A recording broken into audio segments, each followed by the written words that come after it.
दोस्तों हमारे वेदांता के जो अनिल अग्रवाल जी हैं उनके तरह तरह के बिजनेस हैं। आयरन ओर के काम में भी हैं, स्टील में भी हैं, वो जिंक भी बनाते हैं, एल्यूमिनियम भी बनाते हैं, पावर भी बनाते हैं, निकल भी प्रोड्यूस करते हैं और भी बहुत कुछ है। एंड लाखों करोड़ का इनका धंधा होता है। लेकिन मोर इंपॉर्टेंटली अगर इनके सारे के सारे बिजनेस आप एक साथ ले लें तो अगर ये 1 लाख रुपए साल का कमाते हैं ना, इनका एक ऐसा बिजनेस है जो कि खाली 1 रुपया कमाता है, लिटरली 1 रुपया।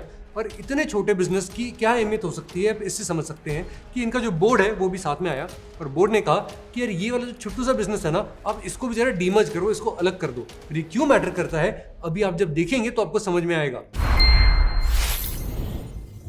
तो देखो बात बहुत ही सिंपल सी है। वेदांता का नाम सुनते ही हमारे दिमाग में तरह तरह की मेटल, माइनिंग, ये सारी चीजें आती हैं। लेकिन रियल एस्टेट, वेल ये तो कोई सोचता भी नहीं है। लेकिन वेदांता डेकेड से चुपचाप एक चीज के ऊपर बैठा हुआ है, जमीन, बहुत सारी जमीन। कंपनी ने खुद बताया है कि रियल एस्टेट बिजनेस का टर्नओवर FY 26 के अंदर था कितना, खाली 1 करोड़ 26 लाख। मतलब पूरे के पूरे स्टैंड अलोन बिजनेस के हिसाब से अगर आप देखें तो ग्रुप के साइज में 0.001% से भी छोटा। ये वो नंबर है जो कि रिपोर्ट्स के अंदर जरूर डाला जाता है लेकिन कोई पढ़ता नहीं है। और यही लाइन इस पूरी की पूरी कहानी की चाबी है, इस ताले की असली चाबी। वैसे ही अनाउंसमेंट तब आई जब कंपनी ने एक ही क्वार्टर के अंदर 5473 करोड़ का नेट प्रॉफिट दिखाया।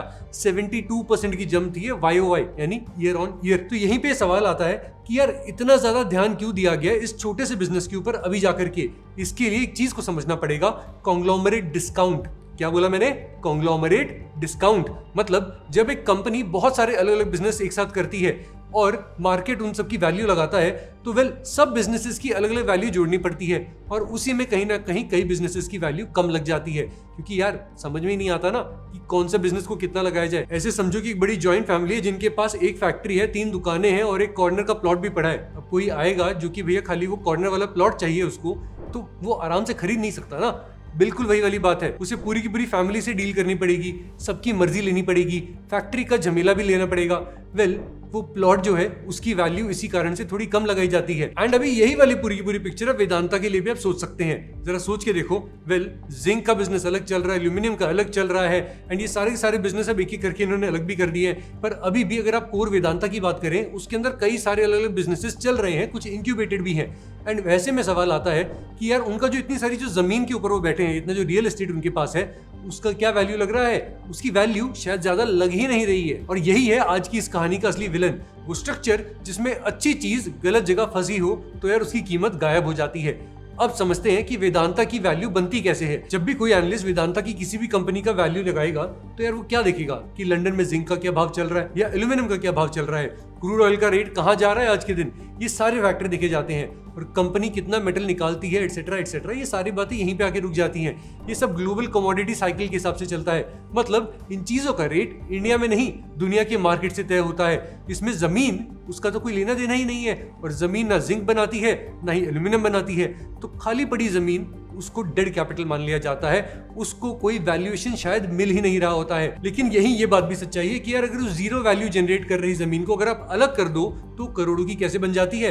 ये मैजिक नहीं है, इसके पीछे सीधी सी एक वजह है, क्योंकि ये जमीन थोड़ी बहुत नहीं है, बहुत ज्यादा है। आप चौंक जाएंगे जब आप नंबर सुनेंगे। वेदांता के पास लगभग 2264 एकड़ की सरप्लस जमीन है, मतलब 2264 एकर्स, वो भी सरप्लस जमीन।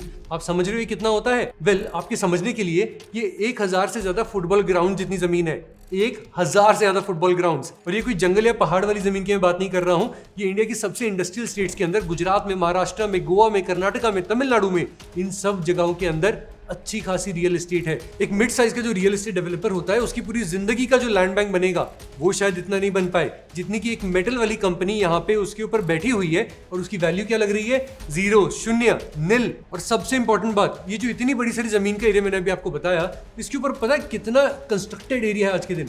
लगभग 53,000 स्क्वायर फीट, मतलब 53,000 स्क्वायर फीट। अब जरा सोच के देखिए, इतनी बड़ी जमीन है जिसका 99.95% एरिया आज भी खाली पड़ा है, कच्चा पड़ा है, अनडेवलप्ड है। ये डेवलप्ड बिल्डिंग्स की कहानी नहीं है, ये एक रॉ लैंड बैंक की कहानी है जहां असली खेल बनना अभी बाकी है। अब यहाँ पे आपके दिमाग में एक बात जरा से क्लिक होनी चाहिए कि यार एक तरफ इतनी बड़ी, इतनी प्राइम, एकदम खाली जमीन उनके पास पड़ी है, दूसरी तरफ मार्केट उसे प्रैक्टिकली 0 वैल्यू दे रहा है। क्यों?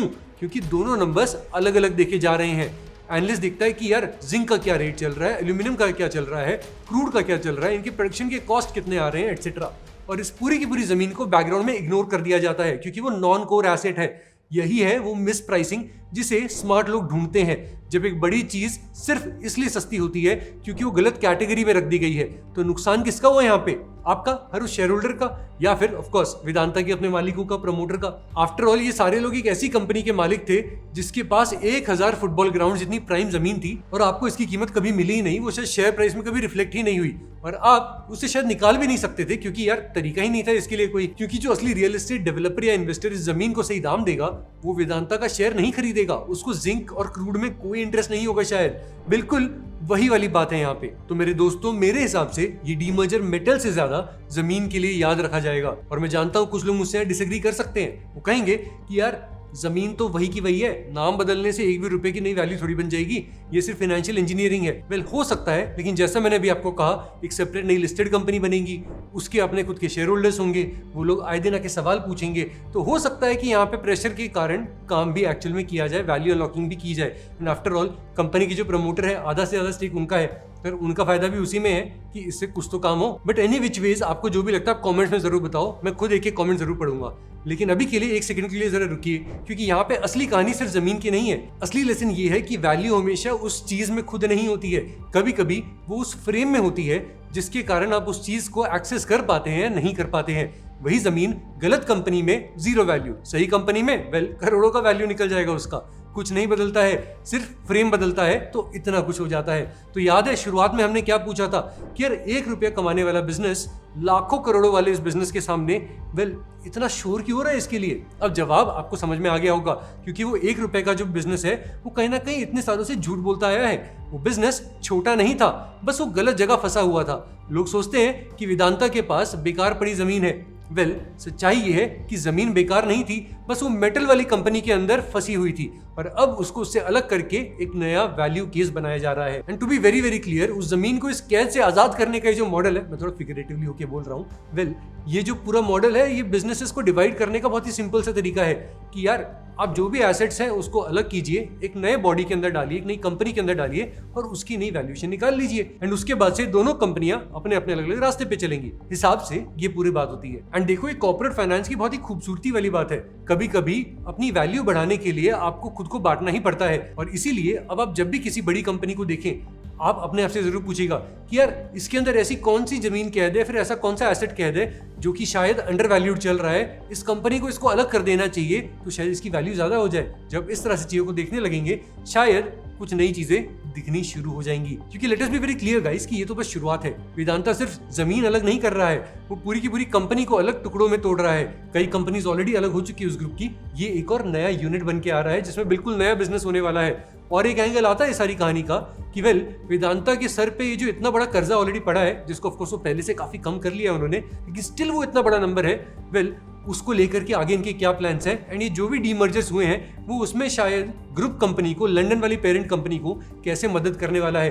अगर आप चाहते हैं कि हम उसके अंदर भी घुसें, वो अपने आप में एक पूरी बड़ी कहानी बन सकती है, तो नीचे कमेंट्स में लिख देना कि हम उसके ऊपर काम शुरू कर दें।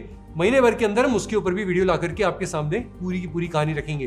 बट फिलहाल के लिए आज का डीप डाइव यहीं पे खत्म होता है। आशा करते हैं कि आपको यहाँ कुछ ना कुछ वैल्यूएबल मिला होगा। मैं हूं जयंत मुंद्रा और आप हैं मेरे साथ देख रहे ग्रो एज। मिलते हैं अगली वीडियो के अंदर।